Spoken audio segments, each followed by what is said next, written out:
Quand mon confesseur partit, je me confessai à l'archevêque. Après lui avoir dévoilé mon âme, je reçus cette réponse. Ma fille, armez-vous d'une grande patience. Si ces choses viennent de Dieu, tôt ou tard, elles se réaliseront. Je vous en prie, soyez tout à fait tranquille. Je vous comprends très bien, et quant à votre désir de quitter la congrégation pour penser à une autre, je vous le demande, n'admettez pas cela, même en pensée, car ce serait une grave tentation intérieure. Après cette confession, j'ai dit à Jésus, « Pourquoi me demandez-vous de faire ces choses et ne me donnez-vous pas la possibilité de les réaliser ?» Alors j'ai vu Jésus, après la Sainte Communion, dans la même petite chapelle où je m'étais confessée, sous le même aspect qu'il a sur l'image. Le Seigneur m'a dit, « Ne sois pas triste, je lui ferai comprendre ce que j'exige de toi. » Au moment où nous sortions, l'archevêque était très occupé, mais il nous fit retourner et attendre un instant. Lorsque nous sommes rentrés dans la petite chapelle, j'entendis ces paroles dans mon âme. Dis-lui ce que tu as vu dans cette chapelle. À cet instant, l'archevêque entra et nous demanda si nous n'avions rien à lui dire. Cependant, bien qu'ayant l'ordre de parler, je ne le pouvais pas, car j'étais accompagnée par une sœur. Encore un mot de la Sainte Confession. Obtenir par la prière la miséricorde pour le monde, c'est une grande et belle idée.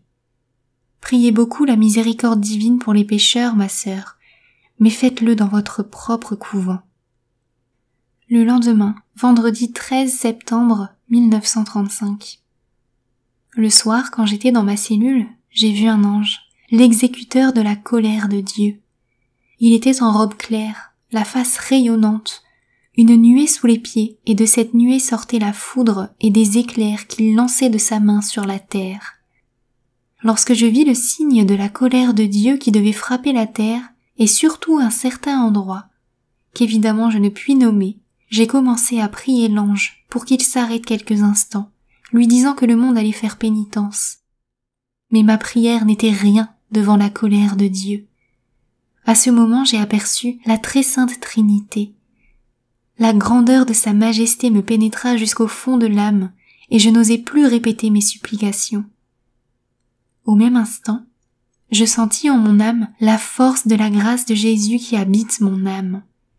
À l'instant même où je pris conscience de cette grâce, j'ai été enlevée devant le trône de Dieu. Oh, qu'il est grand notre Seigneur et notre Dieu! Inconcevable est sa sainteté. Je ne vais pas tenter de décrire cette grandeur car bientôt, nous le verrons tous tel qu'il est.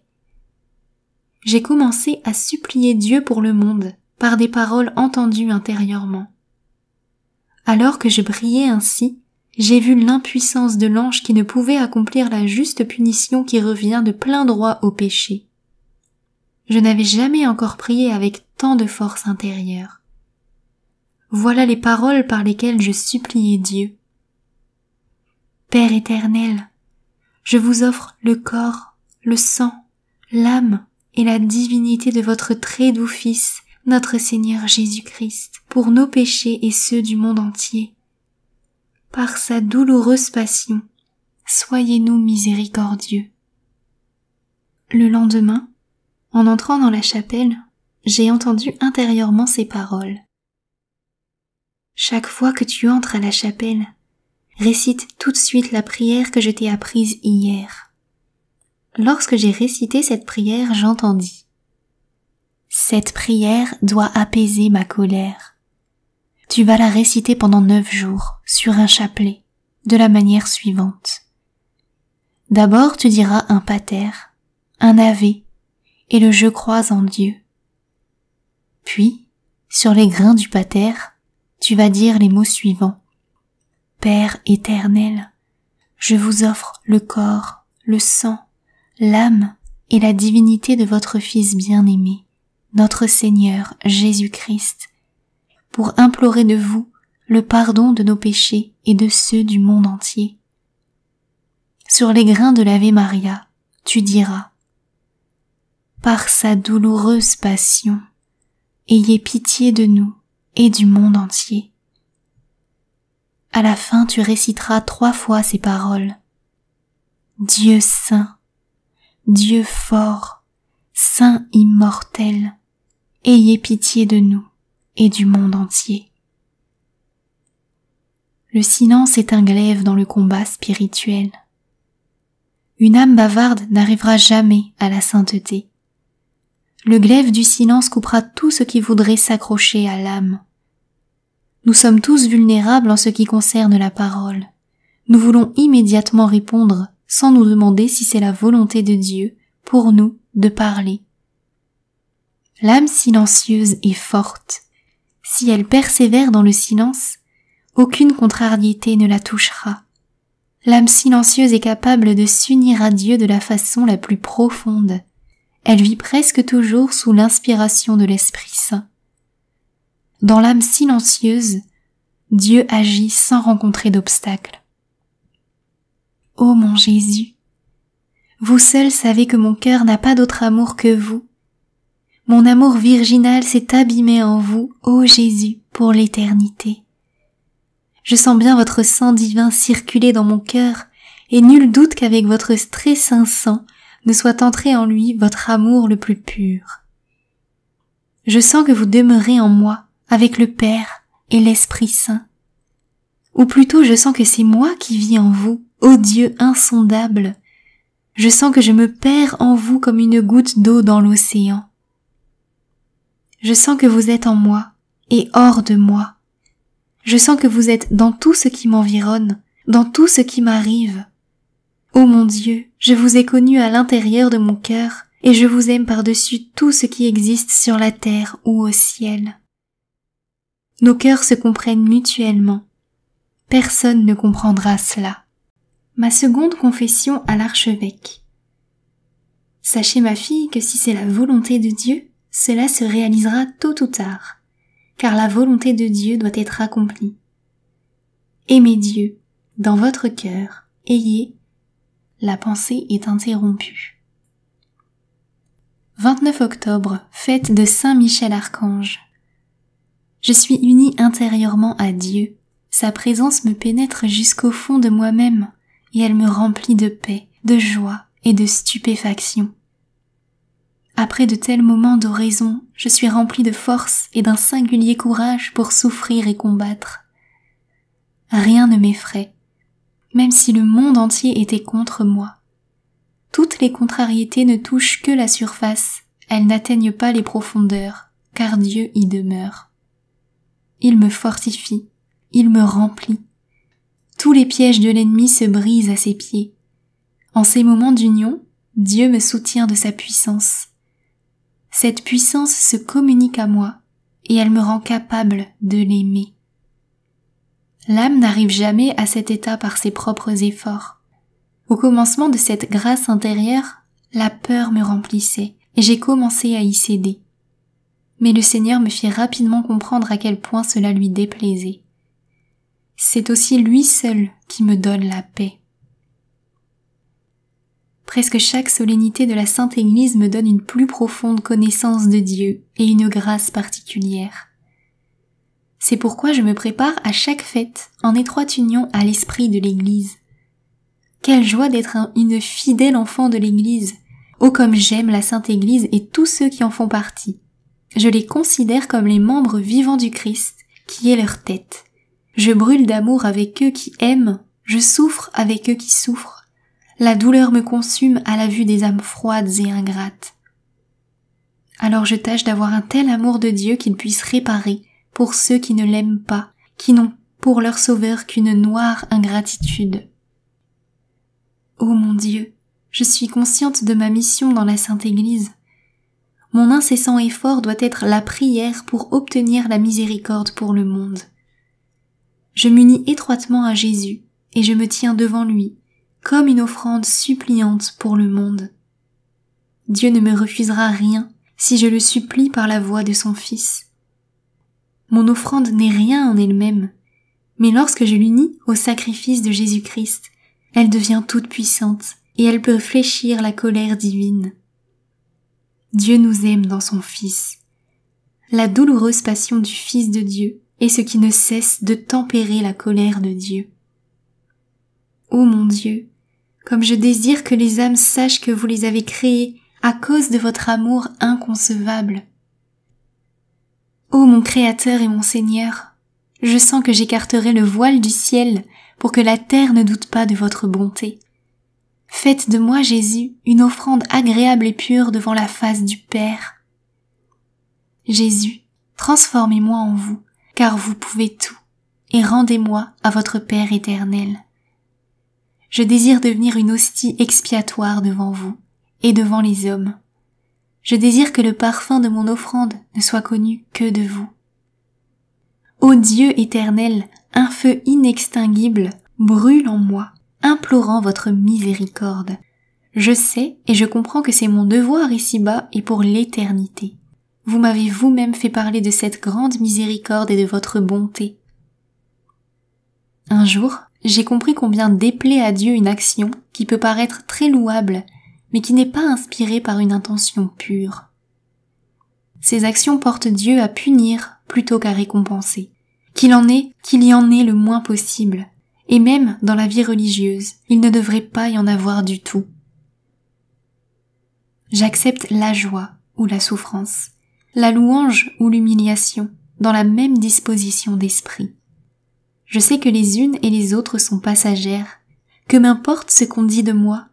Il y a déjà longtemps que j'ai renoncé à tout ce qui touche à ma personne. Mon nom est hostie, c'est-à-dire offrande, pas en parole, mais en action. Par l'anéantissement de moi-même, en me rendant pareil à vous sur la croix, ô bon Jésus, mon Maître. Jésus, lorsque vous venez à moi dans la Sainte Communion, vous qui avez daigné demeurer avec le Père et le Saint-Esprit dans le ciel de mon âme, je tâche de vous tenir compagnie pendant toute la journée. Je ne vous laisse pas un seul instant. Bien que je sois dans la société des hommes, ou avec nos élèves, mon cœur est toujours dans le vôtre. Quand je m'endors, je vous offre chaque battement de mon cœur. Quand je me réveille, je me plonge en vous sans prononcer de parole. Quand je me réveille, j'adore un moment la Sainte Trinité, et je remercie Dieu de daigner m'accorder encore un jour. Qu'encore une fois je puisse revivre en mon âme le mystère de l'incarnation de son Fils. Qu'une fois de plus, sa douloureuse passion se déroule devant mes yeux. Je m'efforce alors de faire passer Jésus par moi aux autres âmes. Je vais partout avec Jésus. Sa présence m'accompagne partout. Je tâche de garder le silence dans les souffrances de l'âme ou du corps, car mon esprit est rempli de la force qui découle de la passion de Jésus. J'ai constamment devant les yeux sa face douloureuse, outragée et défigurée. Son cœur divin transpercé par nos péchés et particulièrement par l'ingratitude des âmes choisies. Un double avertissement. Je dois me préparer aux souffrances qui m'attendent à Varsovie. Le premier avertissement était intérieur, fait par une voix que j'ai entendue. Le second a eu lieu pendant la Sainte Messe. Avant l'élévation, j'ai vu Jésus crucifié. Il me dit « Prépare-toi à des souffrances ». J'ai remercié le Seigneur de cette grâce prévenante et lui ai dit que je n'allais sûrement pas plus souffrir que lui, mon Sauveur. Cependant, j'ai pris cela à cœur et je me fortifie par la prière et de petites souffrances pour pouvoir en supporter de plus grandes quand elles viendront. 19 octobre 1935. Départ de Wilno pour Cracovie, pour 8 jours de retraite. Vendredi soir pendant le rosaire, en pensant au voyage de demain et à la gravité de l'affaire que je devais exposer au père Andras, la peur me prit à la vue de ma misère, de mon incapacité et de la grandeur de l'œuvre de Dieu. Broyé par cette souffrance, je m'en remis à la volonté divine. À ce moment, j'ai vu Jésus dans une tunique claire, près de mon prie-dieu.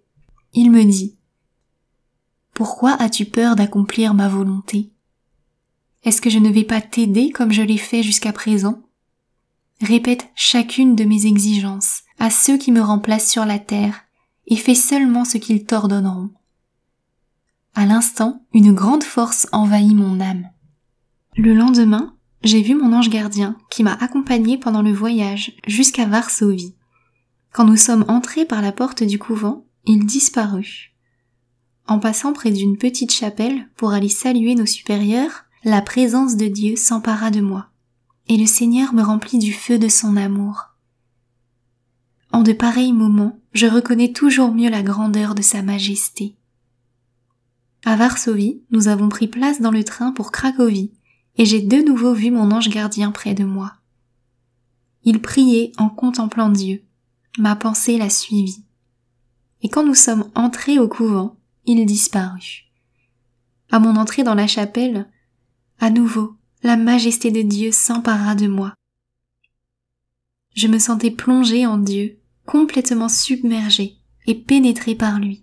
En voyant combien notre Père Céleste nous aime, oh le grand bonheur qui remplit mon âme de la connaissance de Dieu et de la vie divine. Je désire partager ce bonheur avec tous les hommes. Je ne peux l'enfermer dans mon cœur seulement, car ces flammes me brûlent et elles feraient éclater mon cœur et mon corps. Je désire parcourir le monde entier et parler aux âmes de la grande miséricorde de Dieu. Prêtres, aidez-moi en cela. Employez les expressions les plus fortes pour publier sa miséricorde, car la parole exprime faiblement quelle est sa miséricorde. Cracovie, le 20 octobre 1935. Retraite de 8 jours. Dieu éternel, seule bonté, inconcevable dans votre miséricorde à tout esprit humain ou angélique, aidez votre faible enfant pour que je puisse accomplir votre sainte volonté telle que vous me la faites connaître. Je ne désire rien d'autre que l'accomplissement de vos désirs divins. Voici, Seigneur, mon âme et mon corps, mon esprit et ma volonté, mon cœur et tout mon amour. Gouvernez-moi selon vos éternels desseins. Après la Sainte Communion, mon âme fut encore submergée par l'amour divin. Je me réjouis de sa grandeur. Je vois alors nettement quelle est sa volonté et ce que je dois accomplir. Et au même moment, je vois ma faiblesse et ma misère. Je vois que je ne puis rien faire sans son aide. Second jour de retraite. Je devais aller chez le père Andras au parloir, et j'ai eu peur, pensant que le secret existe seulement au confessionnal. C'était une crainte futile. La mère supérieure m'a tranquillisée d'un mot. Cependant, lorsque je suis entrée à la chapelle, j'ai entendu ces mots dans mon âme. Je désire que tu sois sincère et simple, comme une enfant, telle que tu l'es avec moi. Sinon, je t'abandonnerai et je n'aurai plus aucun rapport avec toi. Et de fait, Dieu m'accorda la grande grâce d'une confiance totale. La conversation finie, il me fit la grâce d'une profonde paix et de la lumière au sujet de ces choses. Jésus, lumière éternelle, éclairez ma raison, affermissez ma volonté, enflammez mon cœur. Soyez avec moi comme vous me l'avez promis, car sans vous, je ne suis rien. Vous savez, mon Jésus, combien je suis faible. Ai-je besoin de vous le dire, Jésus, car vous savez parfaitement combien je suis misérable. En vous est toute ma force. Jour de confession. Depuis le matin, j'éprouvais un combat intérieur si fort que je n'en avais jamais éprouvé de semblable. Complètement abandonnée de Dieu, j'ai expérimenté toute ma faiblesse. Des pensées m'accablaient. Pourquoi dois-je quitter ce couvent où je suis aimée par les sœurs et les supérieurs, cette vie tranquille? Liée par les vœux perpétuels, j'accomplis facilement mes devoirs. Pourquoi dois-je écouter la voix de ma conscience? Pourquoi suivre l'inspiration? Qui sait de qui elle provient? N'est-ce pas mieux de cheminer comme toutes les sœurs? Peut-être pourrais-je étouffer les paroles du Seigneur, ne pas y faire attention. Peut-être que Dieu n'en demandera pas compte au jour du jugement. Où me conduira cette voix intérieure? Quelle grande peine, contrariété et souffrance m'attendent si je suis cette voix? J'ai peur de l'avenir et j'agonise dans le présent. Cette souffrance durera avec la même intensité pendant toute la journée. Lorsque le soir je suis allée me confesser, et bien que je m'y sois préparée, je ne pus me confesser. J'ai reçu l'absolution et je me suis retirée, ne comprenant rien à ce qui se passait en moi. Quand je me suis couchée, La souffrance augmenta encore, ou plutôt elle se changea en un feu qui pénétrait comme un éclair. Toutes les facultés de mon âme, jusqu'à la moelle, mon cœur jusqu'au plus secret repli. Souffrant ainsi, je ne pouvais me décider à rien. Que votre volonté soit faite, Seigneur. Par moments, je ne pouvais même pas penser à cela. J'étais vraiment saisie par une peur mortelle, touchée par un feu infernal. Le calme revint vers le matin. Les souffrances disparurent en un instant. Mais je me sentais si affaiblie que je ne pouvais faire aucun mouvement. Peu à peu, pendant ma conversation avec la Mère supérieure, les forces me revinrent. Cependant Dieu seul sait comment je me sentis pendant toute la journée. Ô vérité éternelle, Verbe incarné, qui avait si fidèlement accompli la volonté de votre Père, voilà qu'aujourd'hui je deviens martyr de vos inspirations, car je ne peux les réaliser, n'ayant pas de volonté propre. Bien qu'intérieurement je reconnaisse clairement votre volonté, je me rends en tout à la volonté de mes supérieurs et de mon confesseur. Et je n'accomplirai votre volonté qu'autant que vous me le permettrez par votre remplaçant. Ô mon Jésus, c'est difficile. Je dois préférer la voix de l'Église à la voix par laquelle vous me parlez. Après la Sainte Communion, comme d'habitude, j'ai aperçu Jésus. Il me dit « Appuie la tête sur mon épaule. Repose-toi et prends des forces. Je suis toujours avec toi. Dis à l'ami de mon cœur que j'emploie d'aussi faibles créatures pour réaliser mes œuvres. » Mon esprit s'en trouva singulièrement fortifié. Dis-lui que je lui ai révélé ta faiblesse dans ta confession, pour lui montrer ce que tu es de toi-même. Chaque combat, soutenu courageusement, m'apporte joie et paix, lumière et expérience, et courage pour l'avenir. Il rend honneur et gloire à Dieu, et pour moi, en fin de compte, une récompense. C'est aujourd'hui la fête du Christ roi. J'ai prié ardemment pendant la Sainte Messe pour que Jésus soit roi de tous les cœurs, pour que la grâce divine brille dans chaque âme. Soudain, j'ai aperçu Jésus, tel qu'il est peint sur cette image, et il me dit « Ma fille, tu me rends une très grande gloire en accomplissant fidèlement mes désirs. Oh que votre beauté est grande, Jésus, mon époux, fleur vivante en qui se cache une rosée vivifiante pour l'âme qui a soif. C'est en vous que s'est noyée mon âme, vous seul êtes l'objet de mes aspirations et de mes désirs. Unissez-moi très étroitement à vous, au Père et au Saint-Esprit, que je vive et meure en vous. L'amour seul a un sens, il donne à nos plus petites actions les dimensions de l'infini. Mon Jésus, vraiment, je ne saurais pas vivre sans vous. Mon esprit s'est uni au vôtre. Personne ne le comprendra bien. Il faut d'abord vivre de vous pour vous reconnaître dans les autres.